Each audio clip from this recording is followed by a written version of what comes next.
What's going on, you guys? Welcome back to the Athlete Mental Game Coaching Podcast. We're super excited for our guest this week. And another reason, and the main reason that we're bringing on guests is because we want to interview high-level athletes, high-level professionals, and just dive deep into their mindset and understand how their mind works to see if we can replicate it and try and, do what they do at the highest levels. So this week we have a good friend, Erik Hegerty, on. I'm super excited. So welcome to the podcast, Erik. Yeah, thanks for having me.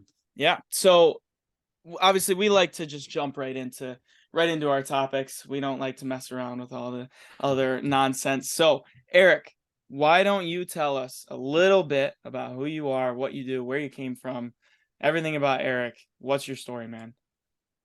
Yeah, so my name's Erik. I'm originally from Oahu, Hawaii, but I've lived in Cincinnati, Ohio, pretty much just about my whole life for a big chunk of it.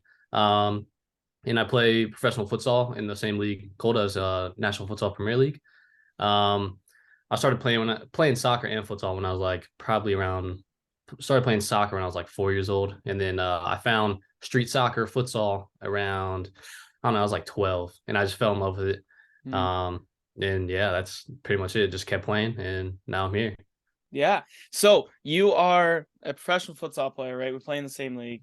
Obviously you're a very, very talented player, but you've bounced around quite a few times, right? So you're obviously right down in Cincy right now, but you've kind of bounced around. Tell me a little bit about those different experiences with other teams. Yeah. My first year, 2019, 2020 season, I went up to Columbus because I had left college in 2019 that summer. And I strictly just wanted to play futsal. I was burnt out on soccer, didn't want to play soccer anymore. So I was like, why not try to play? I knew about the NFPL. I was like, why not try to play? So I hit up the Columbus guys. I was like, hey, I'll drive up there every week for training. It doesn't matter. I just want to play. So they're like, yeah, come ahead. And so I did.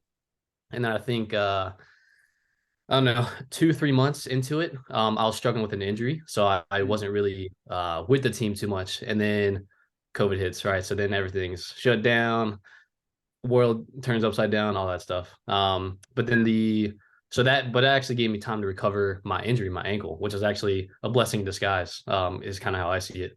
Yeah.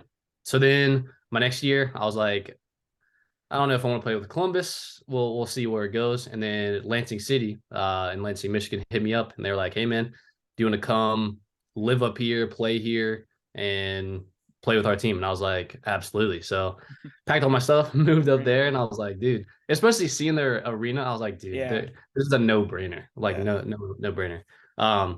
So I moved up there, played with them I was living there and playing almost every single day for like 9 months straight. And it was phenomenal. It was amazing. And then I just got a little homesick, but also I just wanted to take all the stuff I'd learned in those 2 years and bring it to a team in Cincy, because I knew with the Jenga guys, like I knew Cincy, it could be a cool program. It could be an awesome thing. And like just the guys in Cincy just love the game. So I was like, let's try to start a team in Cincinnati. So that's what I did.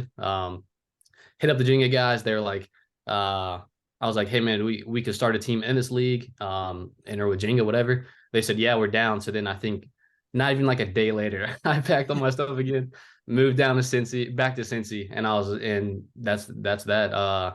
And we've been at this team for 2 years now. So yeah, 3 years, 3 teams, but yeah, kind of all over the place too. With obviously COVID was a big one. Obviously set all of us back quite a bit. So with your injury, right, and moving around, being born in Hawaii and then coming over here, like you've had a lot of change. So what's the hardest challenge that you've faced, had to overcome, and how did that affect you?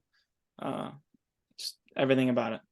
Yeah. I think definitely my hardest challenge was that injury. Because in 2019, in that summer, I left college and I kind of not necessarily burned all my bridges, but I kind of just left not wanting to play soccer. So it was either futsal or everyday life, get a job and kind of work. So, and I didn't want that. So I was like, okay, cool. And then I think it was at one of those like national camp, not even like a camp. It was like one of those play dates where they invited everybody to a Oh city. yeah. It was in Philly, Yeah. and the coaches were just evaluating a bunch of players. And I think within 2 minutes of the first day, there was like this stray ball going across the court, and I was running across the court, stepped on it, and the way my foot I've never felt pain like that, but I've never, and it was just scary. I just Yeah. rolled my ankle, thought I broke it. Yeah. Thankfully, I didn't. But that started. I think it was like 6 to 8 months of not Jeez. being able to do anything just with my ankle, and I couldn't figure out what was wrong with it. And come to find out, I think I had partially torn or something ligaments in that area. I don't know the exact terminology, but that was definitely my biggest challenge. Was I just left this college program, which was kind of like a safety net for me. Like Mm-hmm. it gave me, I still had 2 years to play. Left that, and then 2 3 months later, I get this big injury, the biggest injury of my life, and now I'm kind of back to square one, right? Starting at zero. Yeah. So I kind of had to just suck it up in the terms of this is where I'm at, and this is where if I want to get back to playing, and if I want to get to a place where I feel comfortable with my ankle, Mm-hmm. that I got to put in the work. I got to put in the rehab work and all this other stuff, and I have to stay disciplined in that, right? So I think that time period bred a lot of discipline for me, but Yeah. through consistency, right? So Yeah. it was just like every single day I would wake up and I would have to do this like cold hot thing, all these different like 2 3 hours of rehab just on my ankle, and I Yeah. hated it, Yeah. but I knew that get it that doing it would get me back. So I was like, Yeah. I just have to do it, and I have to do this. Yeah. So Absolutely. So yeah, so obviously I'm going through an injury myself, right? I yeah, just broke my leg, big injury. yeah, And I know a lot of our athletes that we work with tend to go through injuries, and mhm, it's not common or it's not uncommon for athletes to go through big injuries and then mhm, 100% physically fit, they're ready to go, but mentally they're not there. And there's yeah, always a setback, and they can never really achieve, that ability that they had before, right? So mhm, obviously seeing you play, you have that ability, the same ability, right? yeah. So how do you think you handled it, and how does that, like, what was your mindset going into it? Obviously you stress discipline heavily, Mhm. right? So how do you think, being disciplined in your training, how do you think that helped your mental side to be able to get back to 100% and even better than you were before? Yeah, that was a big part of it too. Like not just the physical, but it was Yeah. also the mental. Especially when I got it good enough to kick a ball around or train a little bit. It was still always in the back of my mind. If I step weird, I'm gonna roll it again and I'm gonna be out again. Hmm. I would like tape it heavily and then put an ankle brace on. Like I was doing all these things, Yeah. and I don't even think that necessarily that I was doing those things for my mind. I wasn't doing it for the physical, because physically I was fine. Like I could Yeah. still play. But mentally I was like, that was the worst injury. I don't want it to happen again. So I'm gonna do more than I need to get back. Right. But I think so that for like a month or two was tough on my mental game, because Yeah. I was even playing, like I would be playing and I would be trying to go 100% play, Hmm. but I knew in the back of my mind wasn't allowing my body to do it. Yeah. So I was always struggling. I wasn't playing well, all this other stuff. And I had to really kind of like look myself in the mirror and like tell myself like, hey, your body is fine. Like if you get another injury, you get another injury. It doesn't Yeah. matter. But right now, you're fine. You can run, you can walk, you can play, you can pass a ball, you can shoot. Like, so do that. So I think it was trying to do that. And then also just getting some like feedback from like coaches or Hmm. the Jenga guys and just tell me like, hey, like you are good now. Like you can do this. Yeah. Um, yeah. Yeah. So that's obviously, like, that's a huge battle with Mm. athletes, is kind of convincing yourself that you are fine, right? That you're getting better, you're training, you're doing the right things. Yep. But for some reason, like, some athletes just can't get over that little hump, right? Um, and I think genuinely believe that the discipline side of it, just kind of forcing yourself to do it even when you don't want to, right? You said that 3 hours Yeah. of that PT, that type of stuff, that rehab was just, obviously it's not fun, right? Because Mhm. it's like, all right, I wish I was, doing something else. I wish I was 100% healthy. But, you know, at that point, like, you've got to stay disciplined. You kind of just got to do it, right? Mhm. So what were some of those things that actually helped you to stay disciplined in those moments while, you know, it was tough? You know, there's days where you're like, you know, I can't do this, right? Yeah. How can you stay, like, how did you stay disciplined throughout that recovery period? Yeah. So at first I was pretty inconsistent. I'd say like the first month I was kind Mhm. of in my feelings, whatever it was, just sad about the injury. Yeah, But then my dad actually texted me or called me or something, and he said like if I don't start now, I'm just inevitably pushing back my coming back to the game date, right? yeah, So yeah, if I don't do it for a month, then I have another month later yeah, on the back end. So that really was like for me was like okay, so I can either sit here and like just watch Netflix and do nothing for 9 months, yeah, or I can, and then it turns into 18 months, whatever it is. So, or right, I can start now, and then every day it's going to get closer to that day. So yeah, that biggest thing that was the biggest thing for me. yeah, And then every day that I did stay consistent, it got a little bit easier to keep hmm, doing it the next day because it was yeah, almost part of my routine at that point. right, yeah, Um, yeah. Okay, yeah. So, I mean, you said you could talk about the date of getting back, right? Was that something that someone said, "Hey, this is pretty much your return date," or is this like you didn't really have, you know, a set return date, but you were just like, "I'm gonna get back whenever I can get back." Based off that date that you gave yourself, did mhm. you end up speeding up the process and getting back earlier, or did it take a little bit longer than what you expected? Yeah, so initially, the doctor told me like I think he told me like 2 or 3 months because I was Hmm. in a brace, then crutches, whatever. Yeah, Um, but it ended up being way longer just because I didn't have the strength. I had to get that strength back. that's So right. then there was no like 6 months you can play after that. It was Yeah, kind of like if you feel you're ready, then you can go. yeah, So I think that not knowing, because let's say you get like an ACL, you know you have a timeline, right? yeah, yeah, yeah. So I think not knowing kind of messed with my mental to come back, Right. but it also, I mean, and it was just staying consistent in the to get it physically ready to be able to run Yeah, was a big one for me. And yeah, then from there, it was kind of just keep taking those steps to get back fully 100%. yeah. Because I know, so that from my injury, the doctors told Mhm. me, you know, 3 months from surgery, you're good to go. Okay. And I was like, okay, but do they know I want to Yeah. be back high level as can Yep. like, do they know I'm getting stuck in again, right?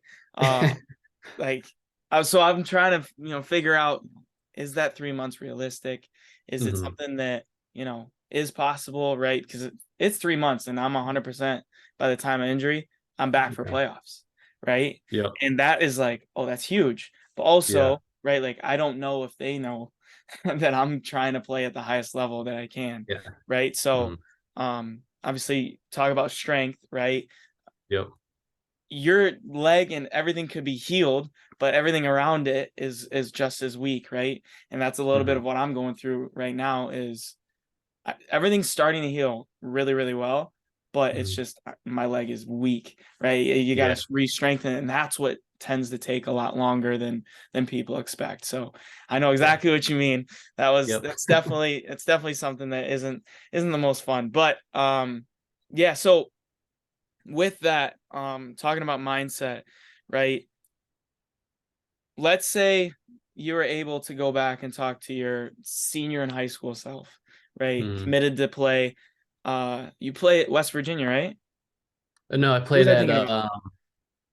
UNOH. It was an NAI school. Oh yeah, yeah. Okay, okay, okay, okay. Yep. Um, Hmm. so UNOH, right? Hmm. You're committed to play there at that point. Let's say current Erik goes back and talks to you. What are you telling yourself at that point? I think if I had to go back, I would definitely just tell myself to stay grounded in terms of like my training, but also like think about not just that next goal. So not just college, but if I want to play further, think Hmm. about those goals and what I would have to do now to get there in time, Yeah, not just what I would do now to get to college, what I would do now to get to the pro level or the yeah, semi-pro, whatever it was. I think I would would stress that to myself to look at the bigger picture and look at like what it is I really want out of this sport and out of life. Train for that, not just train for the thing that's coming up. Right. The very next thing. Would you have Yeah. told yourself to not go to UNOH? Um, Or did you learn a lot from, that experience there? Even though it may have been negative, but yeah, would I think I definitely I found out a lot about myself at UNOH. I found out like what kind of player I am and what kind of player I like kind of default to. No matter what position the coach would put me at, I would always default to something. Yeah. So I found out those things about myself, which I previously didn't know, which was good. Yeah. Then I also found like a groove and I found like a flow of game and like I found a lot of confidence as well in my like ability dribbling, passing, all this stuff. So I definitely I don't think I would not go to UNH because it did open up more doors almost in my mind of like these are even more possibilities that you have now because you can assist to do this. So yeah. So what made you walk away from soccer and stick to futsal? I'm like, I'm a futsal player. Right. What was the big decision? Why'd you make that big switch?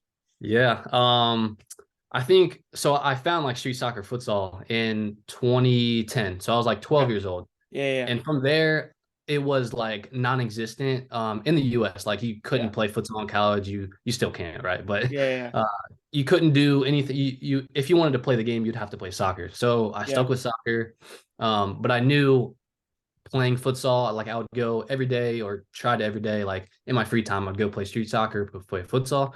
And I just loved it. Like that was where I felt my most self and like felt like I could express myself with the ball playing. So I knew I always wanted to do that. Soccer was just kind of like there because that bred the opportunities that I wanted for further advancement in my career. So I did all that. And then when I got to UNOH, my first year was really good. My second year was I knew my head wasn't in it and it was just getting burnt out. And that was when I found out about the futsal, the NFPL. And I was like, and every day at training, we would train like 2-3 times a day in the preseason. And every day at training, I'm like, oh, dude, I suppose I was playing futsal right now. So yeah. And then 2019, I was like, into that spring, coming in that spring, I was like really having conversations with myself and like talking to my mom and dad and just being like, I don't know if I want to do 2 more years of this. And the school part of it, I was never good at school. Fair enough. And I wasn't interested in anything that I was learning too. I think that was probably the biggest thing. But and I was like, and then so they told me, they're like, so then stop doing it. And I was like, okay, yeah, it makes sense. It's easy to say, but is it easy to do? And then I think eventually I just did it and I just took that leap and I was like, let's go for it. Yeah. So going through that big change, right? Another one for you, right? Yep. Is obviously talking to your parents and them being supportive of you. Did you have any other people in your life, like mentors, older coaches, older players that you kind of look to for advice in those moments that ultimately like changed your career path, right? Yeah. Who are some of those people? Yeah. I'll say definitely 2. The guys that started Jenga, John and Derek. Yeah. They always like they always saw what I kind of saw in myself. A lot of soccer coaches would want me to be somebody else almost in a sense or fit their style. Whereas like the Jenga guys were like, whatever style is your style, use that within the game and you make that your asset, right? So I always was close with them because of that reason. And then we just always stayed close. Then they were always supportive in those decisions with me as well. So I would talk to them a lot. And yeah, I think they were definitely big mentors in that aspect for sure. Yeah. And so being able to kind of grow up or grow a club from nothing, right? I mean, obviously Jenga has always had an academy, right? But now, having the men's team and being almost at the helm of it, right? How exciting, how cool is that? How fun is that to be able to kind of bring in your own sort of creativity with style of play into how, you guys play? Oh, it's awesome, man. It's everything. It's just so fun to because we started this in 2019 with Yeah. the phone call, and then we just started an Instagram page, and then we just put out, we were like, open tryout. We just hoped people would come. Yeah. Because we had like, we knew there was a Jenga style, right? Our youth academy has a Jenga style, like they have a style of play, and we Yeah. wanted to implement that as well with the men's team. Nice. So we just needed bodies, and that was the biggest thing. So then our first open trial, I think we had like 40 players, and I was like, this is amazing. I was like, this Wow. is awesome. That's really good for a So first tryout. I know, I was like, okay, we have something here, right? Yeah. So and then yeah, just that, and then just seeing it grow from year one, there's a lot of hurdles we had to pass, right? Yeah. Or like unknowns, we just didn't know a lot of stuff. Yeah. And then coming into year two, and then I think the most rewarding feeling is doing all this back end work and all this training, all this stuff, Yeah. and then going to play in front of the fans, and like you have Yeah. a youth kid that used to coach, and Yeah. he or she's like wearing your number on their back, and like, oh, it's just so cool, and they're like cheering Yeah. for you. It's Yeah. definitely, it comes full circle in those moments. Absolutely. Especially, I mean, that's a really cool thing, especially, with the layout here, right? We have a big youth academy that a lot Mhm. of a lot of young athletes come out and watch. Yeah. And you're not only playing for you and playing for your team, but you're playing for them, right? And Mhm. what they aspire to be as well. So with that being said, like what is probably your biggest piece of advice that you would give to a younger futsal player in the Jenga Academy or any other academy for that matter? But what do you think is your biggest piece of advice that you would give to them? um I'll probably say, one, I would say just keep training, right? The way that you train, and everybody has their own like, I don't know, development style, right? Their Yeah. development. Some people develop really quickly early on and then kind of fade out. Some Mhm. people consistent. Some people are late bloomers, right? Yeah.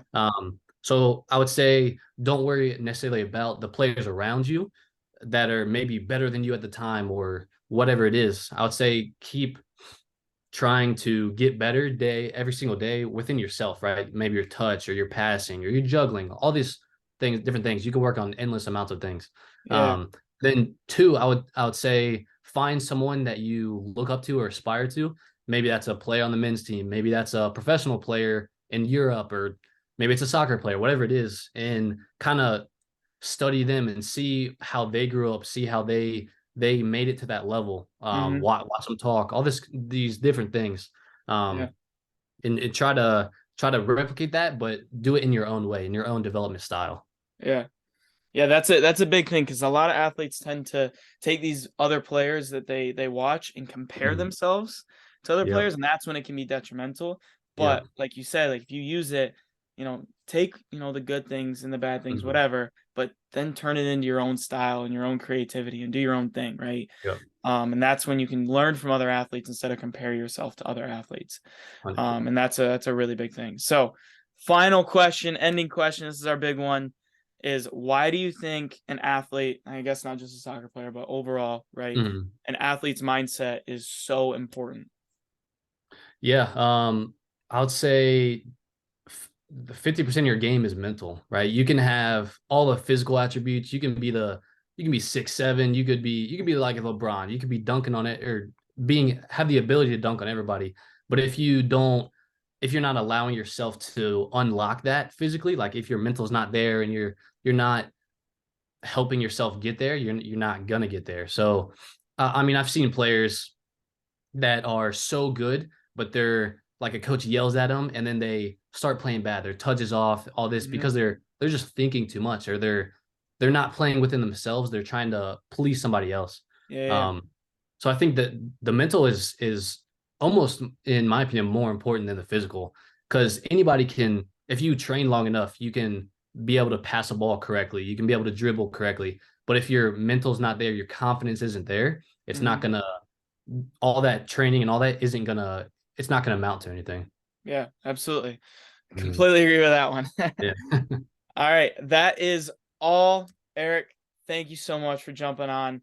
And to all you Yeah. athletes out there, continue to study your mental game, continue to grow, and then you can, be a professional player, a professional athlete like Eric.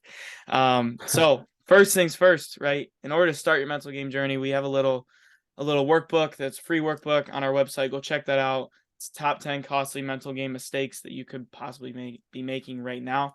Go check that out. That's a perfect way to just start your mental game journey. And with that being said, we'll see you guys in the next episode. Thanks, Erik. Yeah.